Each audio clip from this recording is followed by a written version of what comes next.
नमस्कार दोस्तों, मेरे चैनल भक्ति भाव टीवी में आपका स्वागत है। तो दोस्तों, आज के इस वीडियो में मैं आपको बताने वाली हूँ हिंदू धर्म के पौराणिक काल के 7 रहस्यमयी लोग। भारतीय चमत्कारों और रहस्यों से भरा देश है।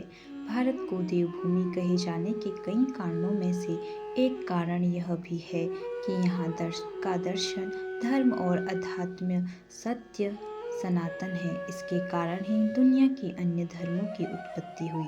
ऋग्वेद दुनिया का प्रथम ऐसा धर्म ग्रंथ है जिसमें दर्शन, आध्यात्मिक विज्ञान, ज्योतिष, गणित, आयुर्वेद, कृषि, मौसम, समाज, राजनीति आदि अनेक विषयों की गंभीर जानकारी सम्मिलित है। भारत की सीमा हिमालय के कैलाश पर्वत से लेकर श्रीलंका तक और हिंदुकुश की पहाड़ी से लेकर अरुणाचल की पहाड़ियों तक फैली है। नीचे अरुणाचल की पहाड़ियों से लेकर बर्मा, थाईलैंड, इंडोनेशिया और मलेशिया आदि तक फैली है। इसी भारत में कालांतर में पहले जनपद हुआ करते थे। अब राष्ट्र और भिन्न भिन्न धर्मों में यह क्षेत्र बंट गया है। यह संपूर्ण क्षेत्र रहस्य, रोमांच, प्राचीन इतिहास और आध्यात्मिक ज्ञान से भरा हुआ है। आओ जानते हैं भारत के ऐसे 10 रहस्यमयी व्यक्तियों के बारे में जिनमें से कुछ के बारे में आप शायद ही जानते होंगे। अश्वत्थामा बलिप्रयासो हनुमानश्च विभीषणः कृपः परशुरामश्च तप्तः चिरञ्जीविनः सप्तैतान् संस्मरे नित्यं मार्कण्डेयमथाष्टं जीवेद्रशतं सोऽपि सर्वव्याधि विवर्जित। पद्म पुराण। हम यह नहीं बताने वाले हैं, हम आपको हनुमान जी, अश्वत्थामा, बलि, व्यास, हनुमान, विभीषण, कृपाचार्य और भगवान परशुराम और ऋषि मार्कंडेय के बारे में बताने वाले नहीं हैं, जो कि आज भी जीवित है। हम जो ऐसे रहस्यमयी लोगों के बारे में बताने वाले हैं जिन्होंने विश्व की कई सभ्यताओं को प्रभावित किया है। जामवंत या जाम्बवन। धरती पर जम्बिया, जम्बावे, जामवन, जामुन, जाम्बेजी नदी आदि जामवंत जी से मिलते जुलते कई नाम मिल जाएंगे। जामवंत जी सतयुग में जन्मे और उनकी चर्चा रामायण काल के बाद द्वापर काल में हुई है। जामवंत जी अग्निदेव और गंधर्व कन्या के पुत्र थे। जामवंत जी की माता एक गंधर्व कन्या थी। जब पिता देव और माता गंधर्व थी तो वे कैसे ऋक्ष मानव हो सकते हैं। प्राचीन काल में इंद्रपुत्र, सूर्यपुत्र, चंद्रपुत्र, पवनपुत्र, वरुणपुत्र, अग्नि आदि देवताओं के पुत्रों का अधिक वर्णन मिलता है। जामवंत जी का जन्म सतयुग में हुआ था। जामवंत जी रामायण काल में थे। उन्होंने ही हनुमान जी को उनकी खोई हुई शक्ति का स्मरण कराया था। आश्चर्य कि वे लगभग 2500 वर्ष बाद हुए महाभारत के काल में भी मौजूद थे, जबकि वे अपनी पुत्री जामवंती का विवाह भगवान श्री कृष्ण से करते हैं। महाभारत में जामवंत जी भगवान श्री कृष्ण के साथ युद्ध करते हैं तथा यह पता पड़ने पर कि वो एक विष्णु अवतार हैं, अपनी बेटी जामवंत जी का विवाह श्री कृष्ण के साथ कर देते हैं। जामवंत जी को रहस्यमय व्यक्ति इसीलिए कहा जाता है क्योंकि यह भी जानते हैं कि वे एक रीछ मानव थे। अब यह शोध का विषय हो सकता है कि वे मानव जैसे रीछ थे या कि रीछ जैसे मानव। वह कैसे इतने वर्षों तक जीवित रहे और महाभारत काल में उन्होंने उनकी पुत्री जामवंती कैसी थी, क्या वह भी रीछ मानव थी। एक दूसरी मान्यता अनुसार भगवान ब्रह्मा ने एक ऐसा रीछ मानव बनाया था जो 2 पैरों से चल सकता था और जो मानवों से संवाद कर सकता था।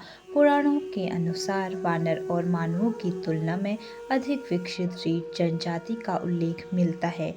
वानर और किंग पुरुष के बीच की यह जनजाति अधिक विकसित थी। हालांकि इस संबंध में अधिक शोध किए जाने की आवश्यकता है। गरुड़। भगवान विष्णु के वाहन के रूप में गरुड़ की प्रसिद्धि है। कहते हैं कि प्राचीन काल में बहुत विशालकाय पक्षी हुआ करते थे। गरुड़ इतना विशालकाय पक्षी था कि वह अपनी चोंच में हाथी तक को दबाकर उड़ जाता था। इसी से अंदाजा लगाया जा सकता है कि वह कितना विशालकाय रहा होगा। इनके नाम से एक अलग पुराण भी है जिसे गरुड़ पुराण कहते हैं। इस पुराण को तब पढ़ा जाता है जब किसी के घर में किसी की मृत्यु हो गई हो। प्रत्येक घरों में गरुड़ घंटी होती है। माता के मंदिर के द्वार पर एक ओर गरुड़ तो दूसरी ओर हनुमान जी की मूर्ति प्रतिस्थापित होती है। गरुड़ के बारे में पुराणों में अनेक कथाएं मिलती हैं। रामायण में तो गरुड़ का सबसे महत्वपूर्ण भाग है। पौराणिक कथाओं के अनुसार भगवान विष्णु की सवारी और भगवान राम को मेघनाथ के नागपाश से मुक्ति दिलाने वाले गरुड़ के बारे में कहा जाता है कि यह 100 वर्ष तक जीने की क्षमता रखता है। काकभुसंडी नामक एक कौवे ने गरुड़ को श्री राम कथा सुनाई थी, लेकिन आज काल गरुड़ के अस्तित्व पर संकट गहरा रहा है। जटायु और संपाति गरुड़ कुल के ही पक्षी थे। दक्ष प्रजापति की विनिता नामक एक कन्या का विवाह कश्यप ऋषि के साथ हुआ था। कश्यप ऋषि से विनिता प्रसव के दौरान 2 अंडे हुए। एक से अरुण और दूसरे गरुड़ का जन्म हुआ। अरुण तो सूर्य के रथ के सारथी बन गए तो गरुड़ ने भगवान विष्णु का वाहन होना स्वीकार किया। पंक्षियों में गरुड़ को सबसे श्रेष्ठ माना गया है। यह समझदार और बुद्धिमान होने के साथ साथ तेज गति से उड़ने की क्षमता रखता है। गिद्ध और गरुड़ में फर्क होता है। संपूर्ण भारत में गरुड़ का ज़्यादा प्रचार और प्रसार किस लिए है, यह जानना जरूरी है। गरुड़ भारत का धार्मिक और अमेरिका का राष्ट्र पक्षी है। भारत के इतिहास में स्वर्ण युग के रूप में जाना जाने वाले गुप्त शासकों का प्रतीक चिन्ह गरुड़ ही था। कर्नाटक के होयसल शासकों का भी प्रतीक गरुड़ था। गरुड़ इंडोनेशिया, थाईलैंड और मंगोलिया आदि में भी सांस्कृतिक प्रतीक के रूप में लोकप्रिय है। इंडोनेशिया का राष्ट्रीय प्रतीक गरुड़ है। वहाँ की राष्ट्रीय एयरलाइंस का नाम भी गरुड़ है। इंडोनेशिया की सेनाएं संयुक्त राष्ट्र मिशन पर गरुड़ नाम से जाती हैं। इंडोनेशिया पहले एक हिंदू राष्ट्र ही था। थाईलैंड का शाही परिवार भी प्रतीक के रूप में गरुड़ का प्रयोग करता है। थाईलैंड के कई बौद्ध मंदिर में गरुड़ की मूर्तियां और चित्र बने हैं। मंगोलिया की राजधानी उल्लानबाटर का प्रतीक गरुड़ है। मयासुर। बहुत ही कम लोगों को मालूम होगा कि रावण के ससुर यानी मंदोदरी के पिता मयासुर थे। रावण की पत्नी मंदोदरी की मां हेमा एक अप्सरा थी और उसके पिता एक असुर। रामायण के उत्तरकांड के अनुसार मयासुर कश्यप ऋषि और उनकी पत्नी दिति का पुत्र था। यह ज्योतिष, वास्तु और शिल्प के प्रकांड विद्वान थे। इन्होंने ही महाभारत में युधिष्ठिर के लिए सभा भवन का निर्माण किया, जो मई सभा के नाम से प्रसिद्ध हुआ। इसी सभा के वैभव को देखकर दुर्योधन पांडवों से ईर्ष्या करने लगा था और कहीं न कहीं यही ईर्ष्या महाभारत के युद्ध का कारण बनी। मई ने दैत्यराज वृषपर्वन के यज्ञ के अवसर पर बिंदु सरोवर के निकट एक विलक्षण सभागृह का निर्माण कर अपने अद्भुत शिल्प शास्त्र के ज्ञान का परिचय दिया था। माया दानव ने सोने, चांदी और लोहे के 3 शहर, जिसे त्रिपुरा कहा जाता है, का निर्माण किया था। त्रिपुरा को बाद में स्वयं भगवान शिव ने ध्वस्त कर दिया था। वास्तुकार होने के साथ साथ मयासुर एक खगोलविद भी था। सूर्य सिद्धांतम की रचना भी मयासुर ने ही की थी, जिसे स्वयं उसने सूर्य देव से ही सीखा था। खगोलीय ज्योतिष से जुड़ी भविष्यवाणी करने के लिए ये सिद्धांत बहुत सहायक सिद्ध होता है। मयासुर माया राष्ट्र, जिसे वर्तमान में मेरठ के नाम से जाना जाता है, का शासक था। माना जाता है कि मई के कारण ही माया सभ्यता का जन्म हुआ। मयासुर को दक्षिण अमेरिका की प्राचीन माया सभ्यता का जनक भी माना जाता है। मयासुर को माया लोगों के पूर्वज के तौर पर देखा जाता है। कार्तिकेय, शिव के पुत्र कार्तिकेय को स्कंद भी कहा जाता है। उन्हीं के नाम पर स्कंद पुराण है। हिंदू पौराणिक कथाओं के अनुसार भगवान इन्हें मुरुगन भी कहते हैं। संपूर्ण दक्षिण भारत के कार्तिकेय की पूजा होती है। कार्तिकेय और राजा बलि वहाँ के मुख्य देवता हैं। कार्तिकेय का वाहन मोर है। मोर भारत का राष्ट्रीय पक्षी है। यह पक्षी जितना राष्ट्रीय महत्व रखता है उतना ही धार्मिक महत्व भी।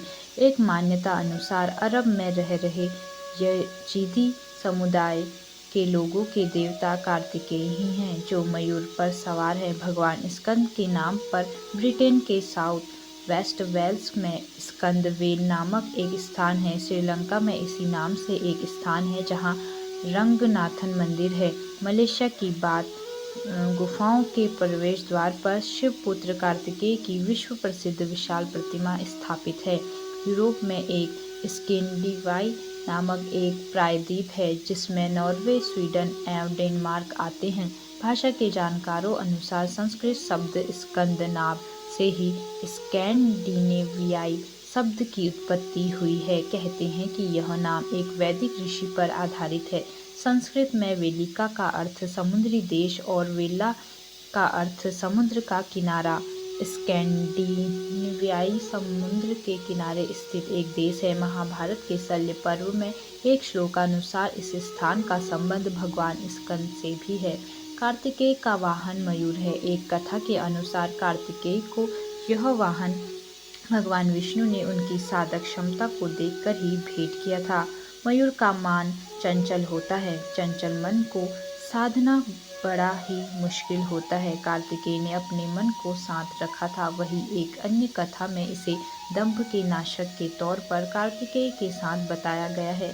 संस्कृत भाषा में लिखे गए स्कंद पुराण के तमिल संस्करण कांडा पुराणम में उल्लेख है कि देवासुर संग्राम में भगवान शिव के पुत्र मुरुगन कार्तिकेय ने दानव तारक और उसके दो भाइयों सिंहामुखम एवं सुरापदमन को पराजित किया था। अपनी पराजय पर सिंहामुखम माफी मांगी तो मुरुगन ने उसे एक शेर में बदल दिया और अपनी माता दुर्गा के वाहन के रूप में सेवा करने का आदेश दिया।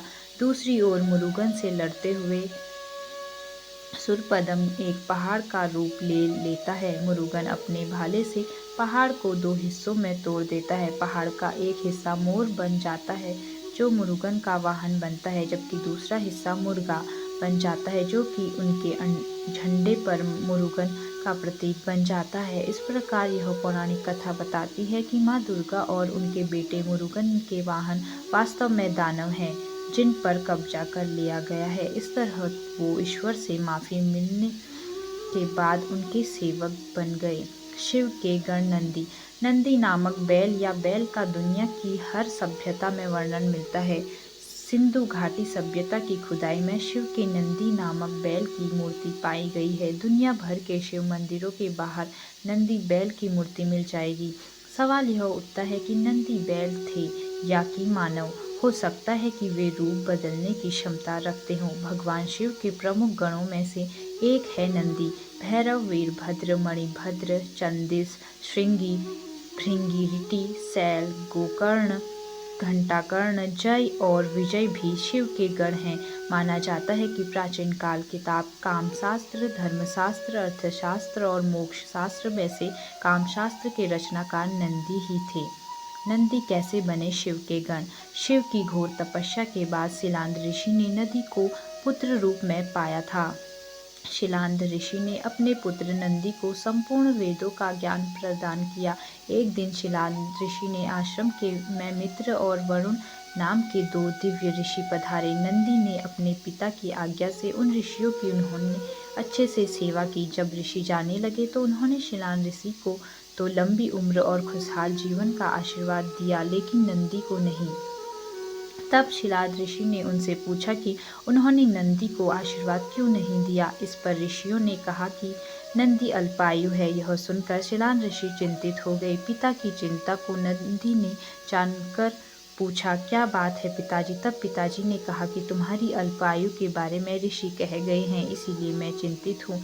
यह सुनकर नंदी हंसने लगा और कहने लगा कि आपने मुझे भगवान शिव की कृपा से पाया है तो मेरी उम्र की रक्षा भी वही करेंगे, आप क्यों चिंता करते हो? इतना कहते ही नंदी भुवन नदी के किनारे शिव की तपस्या करने के लिए चले गए। कठोर तप के बाद शिव जी प्रकट हुए और कहा, वरदान मांगो वत्स। तब नंदी ने कहा कि मैं उम्र भर आपके सानिध्य में रहना चाहता हूँ। नंदी के समर्पण से प्रसन्न होकर भगवान शिव ने नंदी को पहले अपने गले लगाया और उन्हें बैल का चेहरा देकर उन्हें अपने वाहन, अपना दोस्त, अपने गणों में सर्वोत्तम के रूप में स्वीकार कर लिया। सुमेरियन, बेबीलोनिया, असीरिया और सिंधु घाटी की खुदाई में भी बैल की मूर्ति पाई गई है। इससे प्राचीन काल से ही बैल को महत्व दिया जाता है। भारत में बैल खेती के लिए हल में जोते जाने वाला एक महत्वपूर्ण पशु रहा है। बैल को महिष भी कहते हैं, जिसके चलते भगवान शंकर का नाम महेश भी है। जिस तरह गायों में कामधेनु श्रेष्ठ है, उसी तरह बैलों में नंदी श्रेष्ठ है। आमतौर पर खामोश रहने वाले बैल का चरित्र उत्तम और समर्पण भाव वाला बताया गया है। इसके अलावा वह बल और शक्ति का भी प्रतीक है। बैल को मोह, माया और भौतिक इच्छाओं से परे रहने वाला प्राणी भी माना जाता है। यह सीधा साधा प्राणी जब क्रोधित होता है तो सिंह से भी भिड़ लेता है। यही सभी कारण रहे हैं जिसके कारण भगवान शिव ने बैल को अपना वाहन बनाया। शिव जी का चरित्र भी बैल समान ही माना जाता है। कश्यप ऋषि, ऐसा माना जाता है कि कश्मीर का नाम कश्यप ऋषि के नाम पर पड़ा था। कश्मीर के मूल निवासी सारे हिंदू थे। कश्मीरी पंडितों की संस्कृति लगभग 6000 साल पुरानी है और वे ही कश्मीर के मूल निवासी हैं। इसीलिए अगर कोई कहता है कि भारत ने कश्मीर पर कब्जा कर लिया है तो यह बिल्कुल गलत है। जब हम सृष्टि विकास की बात करते हैं तो इसका मतलब है जीव जंतु या मानव की उत्पत्ति से होता है। ऋषि कश्यप एक ऐसे ऋषि थे जिन्होंने बहुत सी स्त्रियों से विवाह कर अपने कुल का विस्तार किया था। आदिम काल में जातियों की विविधता आज की अपेक्षा कई गुना अधिक है। ऋषि कश्यप ब्रह्मा जी के मानस पुत्र, मरीचि के विद्वान पुत्र थे। मान्यता अनुसार इन्हें अनिष्ट नेमि के नाम से भी जाना जाता था। इनकी माता कलाकर्दम ऋषि की पुत्री और कपिल देव की बहन थी। कश्यप को ऋषि मुनियों में श्रेष्ठ माना गया है। पुराणों अनुसार हम सभी उन्हीं की संतानें हैं। सुर असुरों के मूल पुरुष ऋषि कश्यप का आश्रम मेरु पर्वत के शिखर पर था, जहाँ वे परम ब्रह्मा परमात्मा के ध्यान में लीन रहते थे। समस्त देव, दानव एवं मानव ऋषि कश्यप की आज्ञा का पालन करते थे। कश्यप ने बहुत से स्मृति ग्रंथों की रचना की थी। भिन्न भिन्न स्रोतों से पता चलता है कि कैस्पियन सागर का नाम भी ऋषि कश्यप के नाम पर है। दरअसल एक बार समस्त धरती पर विजय प्राप्त करके भगवान परशुराम ने महर्षि कश्यप को धरती का यह भूभाग दान में दिया था। तब कश्यप द्वीप के नाम से उन्होंने मध्य एशिया में अपना एक उपनिवेश स्थापित किया। महाभारत भीष्म पर्व हिस्ट्री ऑफ पर्शिया खंड 1 पृष्ठ 28 के अनुसार कश्यप सागर वर्तमान कैस्पियन सी उनकी द्वीप की सीमा के भीतर था। महर्षि कश्यप ने कश्यप सागर के किनारे अनेक विकास कार्य संपन्न किए। महर्षि कश्यप के द्वारा ही कश्मीर बसाया गया था। हिमालय के उत्तरी पश्चिमी कोने पर सर्वाधिक ऊंचाई वाली पहाड़ी का जो कोण बनता है, उसकी एक भुजा कराकुरमन पर्वत और दूसरी भुजा हिंदुकुश पर्वत है। कराकुरमन पर्वत महर्षि कश्यप के ही अधिकार में था। अफगानिस्तान की ओर से आने वाली और कुर्रम दर्रे से होकर बतरू जिले में होती हुई सिंधु नदी में मिल जाने वाली सुप्रसिद्ध कुरम नदी महर्षि कश्यप की ही आधिकारिक सीमा में थी। कश्यप पर्वत, जिसे आजकल काकेश पर्वत कहा जाता है, की चोटी पर महर्षि कश्यप कठिन साधना और तपस्या किया करते थे। इस चोटी को कश्यप तुंग के नाम से भी जाना जाता है। आज भी उनके नाम पर विख्यात कश्यप सागर, कैस्पियन सी, कुर्मू नदी, कुर्रम पर्वत और कुर्मांचल प्रदेश आदि उनकी यशस्वी कृति कथा का उद्घोष करते हैं। केसरी और सुग्रीव। वानर का शाब्दिक अर्थ होता है वन में रहने वाला नर।